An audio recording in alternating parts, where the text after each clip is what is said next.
Magic is the science of the unconscious mind. It's the science of the unseen. It's quantum physics and how you use quantum physics to create within the world. Everyone knows that the study of physics, mathematics, geometry, and these different sciences is the creative forces that we use on this planet to progress technologically, biologically, physiologically, and in every way essentially that we go about living our life. So what we would consider magic is the same thing. It's just, I would say it's working with the software and allowing the software to affect the hardware directly through indirect methods. So this video is about one of the most tried and true way of code writing, the way to program. You know how you can get into Java, or let's just say Java. You can get into Java or any other machine language, and you can begin Python, right? And you can begin to start coding. And what you code and what you put can create programs that run and that do things. The way that you program and get into the source code and open up Python of reality is through sigil magic or sigil casting. There's two different kinds of sigils. There's a sigil in which it's a personality, their traits, it's more of archetypal consciousness. Then you have sigils that are commands. What is the difference? Let's say you want to create a guardian angel. You can have a sigil to just create a guardian angel, and that angel can represent health or well-being or prosperity or whatever you want it to represent. And what it's going to do is it's going to embed itself within your consciousness, and it's going to keep you in a state in which you're always open to receive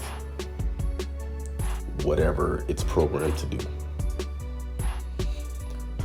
whether it's protection, whatever it is, right? Then you have sigils that are for intentions. They're more commands. They're more, you create them not for them to stick around.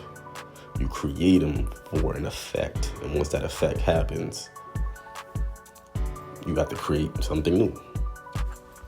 And these are the two different kinds of sigils that you can make.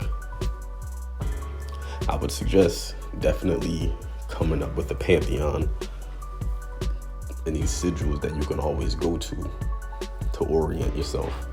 You can call them, they're like a zodiac. They're like your zodiacs. They stay around like a zodiac. Because with that, when you have commands, your commands will be activated a lot quicker because you have your own solar system. So you don't necessarily have to wait for certain moon alignments, certain solar alignments, and certain things to be happening in the cosmos for you to be able to maximize your magical operations. So creating the vehicles or creating the army to actually execute your task will get your task done a lot more effectively than leaving it up to contractors. You understand? It's like having in-house employees versus having contractors. So if you just want to create sigils that's going to commands, it's like going to Fiverr and finding a graphic designer or a coder or somebody that's going to do some work for you versus hiring people for a specific job to do the work for you. So creating sigils that are archetypes and personalities is like hiring people and putting them on staff. In order to do that, you have to continue to feed those your employees. You're gonna have to pay your employees. How do you pay your employees? With intention, with your focused intention, right? So you have to be utilizing your employees through your day-to-day life. Have it tattooed, have it as jewelry, have it as artwork, have it as a mantra, whatever you gotta do to it. Write it on your body. Always keep it charged up. Every time you're doing a magical operation, make sure you put an employee on it or an angel on it, on the task, on duty. And if you have stuff in-house, you can trust it.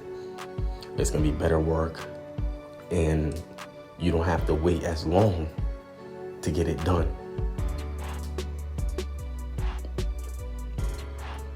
Because you're in-house. Some companies have to outsource things. Some company has everything in-house. If you want to buy jewelry and you want somebody to make a piece of jewelry for you, you always want to go to the jeweler that has in-house designers and that's going to be making the jewelry in-house. They're not going to be taking your idea and shipping it off to someone else, having that person execute it and then shipping it back to them and them shipping it to you. Creating sigils without angels, without entities, without archetypes is like having to outsource your work. So you always want to start by creating your team, your angelic team, your army. Feed them up over a course of years to get them stronger and stronger and stronger, more and more powerful.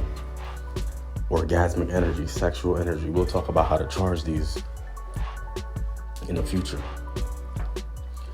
But then once you do that, you establish those connections, you establish those relationships. The next thing you're going to want to do is create task.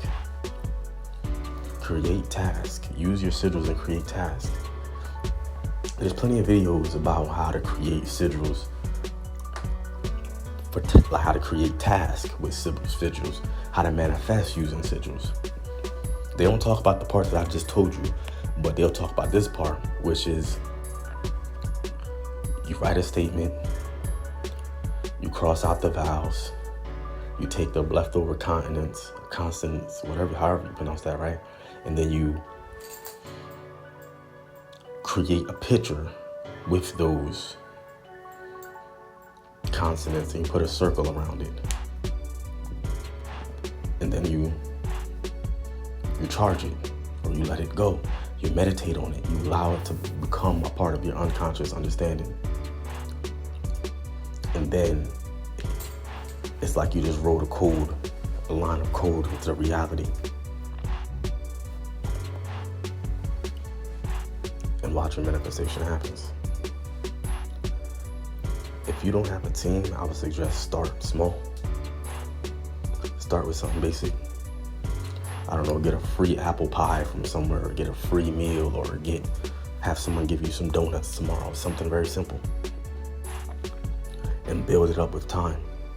But if you're already experienced, and if you have a team already, go big, because you can handle it, and your mind can handle it. This is how you program, how you code in this reality. If you want to become the wild card, you're going to have to figure out different ways and methods to affect the world without going through traditional means and without doing anything that could jeopardize your freedom. Even though sometimes it's necessary to put in that risk, but you only can risk it if your team is secure enough that it's not really a risk for you. Right? You have to have a team that can make sure you're always protected. But regardless, you want to make sure that you can write your code and write your code on a quantum level and allow your world to manifest for you. It's the wild card.